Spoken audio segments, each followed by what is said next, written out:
क्या आपने कभी सपने में सांप देखा है? कहते हैं कि सपनों में सांप दिखना कोई साधारण बात नहीं होती, बल्कि ये छुपा हुआ संकेत होता है। एक चेतावनी, एक श्राप या आने वाले किसी खौफनाक हादसे का इशारा। सांप के सपने हमारी रूह को झकझोर देते हैं और हमें सोचने पर मजबूर कर देते हैं कि आखिर इनका असली मतलब क्या है। लेकिन अगर ये सपना सिर्फ सपना न हो, बल्कि हकीकत में बदल जाए तो? आज मैं आपको सुनाने जा रही हूँ एक ऐसी डरावनी कहानी जहाँ सांपों का सपना मौत और आत्माओं की दुनिया का दरवाजा खोल देता है। कही अनकही बातें, हिंदी हॉरर स्टोरी। क्या आपने कभी ऐसा सपना देखा है जिसमें आपके चारों ओर केवल सांप ही सांप हों? वो भी काले, जहरीले, फुफकारते हुए, मानो उनकी आंखें सीधे आपकी रूह को चीर रही हों। मेरे साथ भी ऐसा ही हुआ, और ये सपना कोई साधारण सपना नहीं था। ये मेरी जिंदगी की सबसे बड़ी भूतिया घटना की शुरुआत थी। उस रात बारिश हो रही थी, हवा अजीब तरह से गूंज रही थी। मैं अपने कमरे में अकेली थी। अचानक मेरी नींद खुल गई क्योंकि मैंने महसूस किया कि कोई मुझे देख रहा है। मैं पसीने से भीगी हुई थी और तभी नींद के झोंके में फिर से मैं एक अजीब दुनिया में उतर गई। मैंने देखा कि मैं एक पुराने, सुनसान मंदिर में खड़ी हूँ। चारों ओर अंधेरा था और मंदिर की दीवारों पर सैकड़ों सांप रेंग रहे थे। वे सरसराते हुए मेरी ओर बढ़ने लगे। मैं चीखना चाहती थी पर गला बंद हो गया था। ये सपना है या सच? मैंने खुद से कहा, लेकिन आवाज बाहर ही नहीं निकली। तभी अचानक मंदिर के गर्भगृह से एक औरत निकली। उसके लंबे, उलझे बाल थे और उसकी आंखें जलती हुई अंगारों जैसी लग रही थी। उसने धीरे से कहा, सपनों में सांप देखना सिर्फ संकेत नहीं, ये तुम्हारी मौत की चेतावनी है। मैं घबरा गई। क्या मौत? वो औरत हंसने लगी। उसकी हंसी इतनी भयानक थी कि मेरा दिल कांप उठा। और तभी मंदिर के हर कोने से सांप मेरी तरफ लपकने लगे।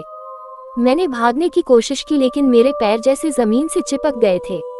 अब भाग नहीं सकती, उसकी आवाज गूंजी। सांपों ने जैसे ही मुझे घेर लिया, मेरे दिल की धड़कन तेज हो गई, धक धक धक। हर फुफकार मानो मेरी रूह चीर रही थी।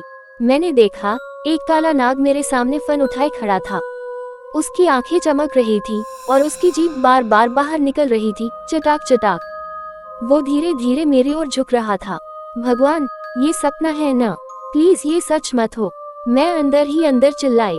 अचानक वो औरत फिर बोली, ये सिर्फ सपना नहीं, ये तुम्हारी किस्मत है।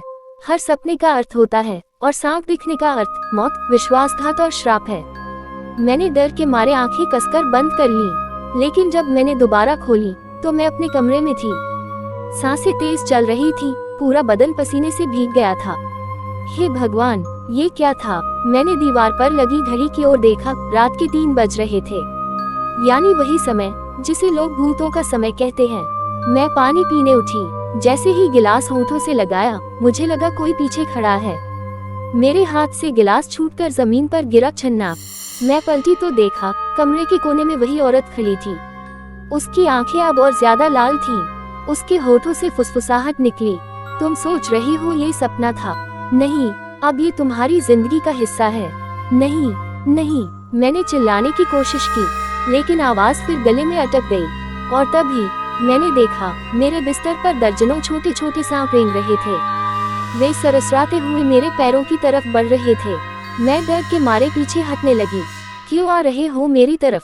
मैंने तुम्हारा क्या बिगाड़ा है?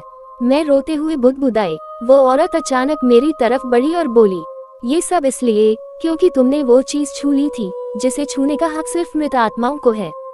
क्या? कौन सी चीज? मुझे कुछ समझ नहीं आ रहा। मेरे होंठ कांपने लगे। उसने धीरे से मेरी ओर इशारा किया और मैं सहम गई, क्योंकि उसने जिस चीज की ओर इशारा किया था वो मेरी अलमारी में रखा पुराना पीतल का नाग नागिन का जोड़ा था।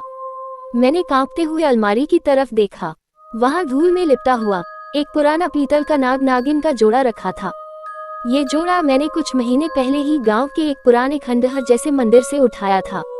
क्या ये उसी की वजह से हो रहा है? मैंने बुदबुदाया। तभी वो औरत जोर से हंसी।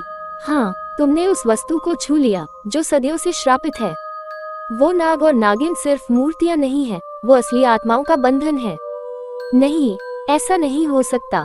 ये तो बस एक पीतल की मूर्ति है, मैंने डरते डरते जवाब दिया। लेकिन तभी अलमारी अपने आप करकरर की आवाज के साथ खुल गई और वो नाग नागिन का जोड़ा अपनी जगह से हिलने लगा। उनकी आंखें लाल चमकने लगी, जैसे उनमें जान आ गई हो। हे भगवान, ये क्या हो रहा है। मैं पीछे हटते हुए दीवार से जा टकराए।